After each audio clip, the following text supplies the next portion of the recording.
right, man. Let's talk heavy in the game.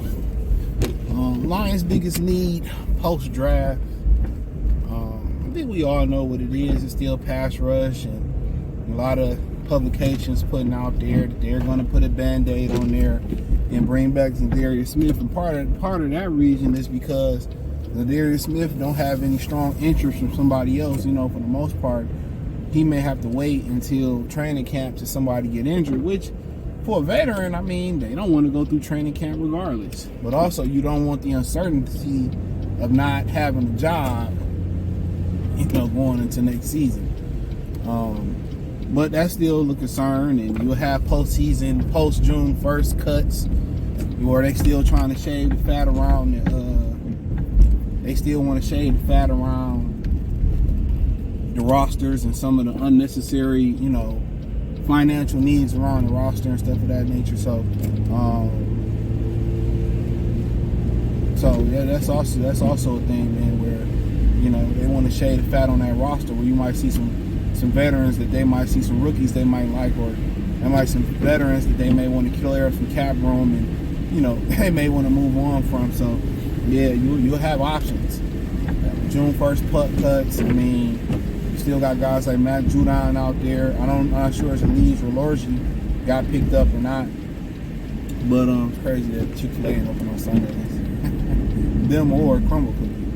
But that's the biggest need regardless. Now, are there any sub needs there? I mean, you always need, you know, I still felt like they needed another receiver that was going to come in and make a viable impact. I like the guy like Amari Cooper. I get it. You're not expecting Amari Cooper to be Amari Cooper that he was with Dallas or what he was in with the Las Vegas or the Raiders. I think it was Oakland when he played, but I could be wrong. But you're not expecting that. What you're getting is a constant pro that's going to play the outside, that's going to be able to beat the number one corner enough to free up, you know, St. Brown, and free up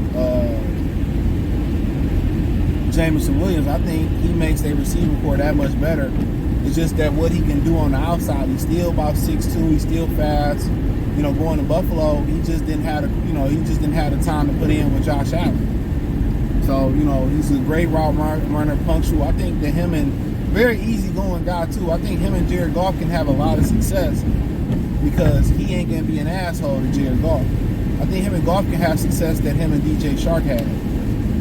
You know, strong, big, strong target, still fast. I mean, great, precise route runner. Goff is a quarterback that, you know, he hit that back foot, he ready to let it go. You know, Cooper gonna be what Cooper need to be at. Just the same Brown gonna need to be. And there's some playoff concerns, yeah. But you got guys that's like St. Brown and J-Mo that been there. You know, Sam Laporta that been there. Gibbs out the backfield. To me, it just make a lot of sense to get a guy like Amari Cooper. He's not a disciplined risk. He's a great guy. I've seen a documentary on how he was raised. You know, it may not always have a motor, but guess what? You got plenty of guys in that receiver room who got the juice. Whether it's a guy like Khalif Raymond, whether it's a guy like Amon-Ra St. Brown, whether it's a guy like Jameson Williams, you got guys that's really going to turn them up. Probably that he ain't really been turned up before. He ain't played for the best franchises. Let's keep it real. You know, the Raiders, more days behind them. Buffalo, you know, they in the same position we in. Good team on the rock. Great team right now, but ain't really did much. You know? So he kind of, you know, like I said, he went to Dallas. I mean, Dallas is a lot of pomps and circumstances. It's just a lot of show. It's a lot of show and tell. So when you start kind of talking about bringing him into a winning situation, I mean, you got Keenan Allen too, which I think Keenan Allen is more as a guy that can move. We all know he can still play for how he played versus us. He a guy that can move around a lot, outside, inside. You know, third down threat. You don't need him to be Keenan Allen that he was 4 or 5 years ago. You could be fine with the Keenan Allen that he was last year.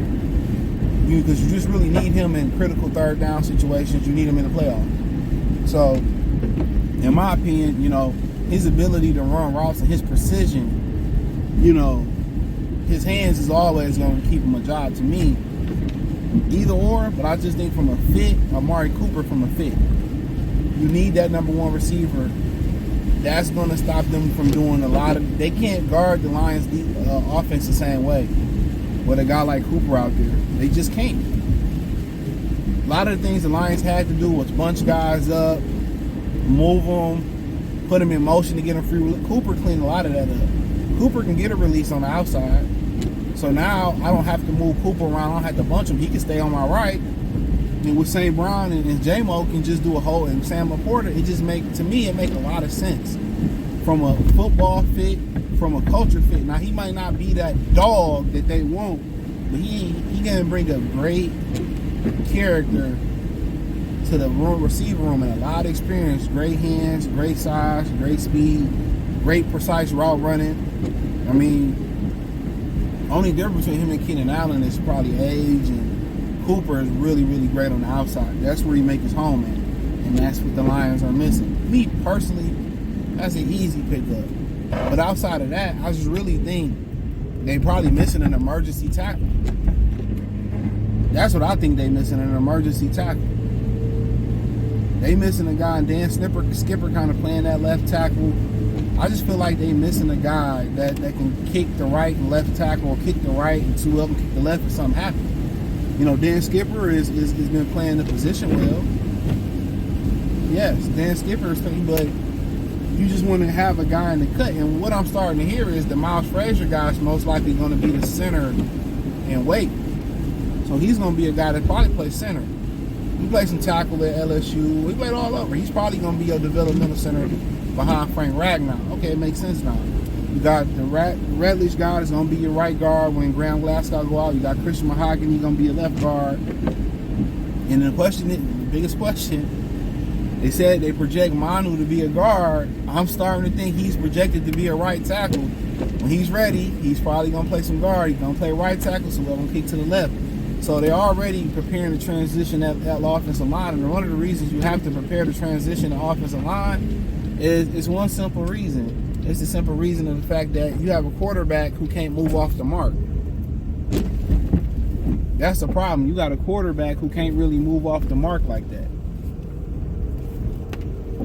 So when you got a quarterback that really can't run and all that type of stuff, one thing about it is your guards have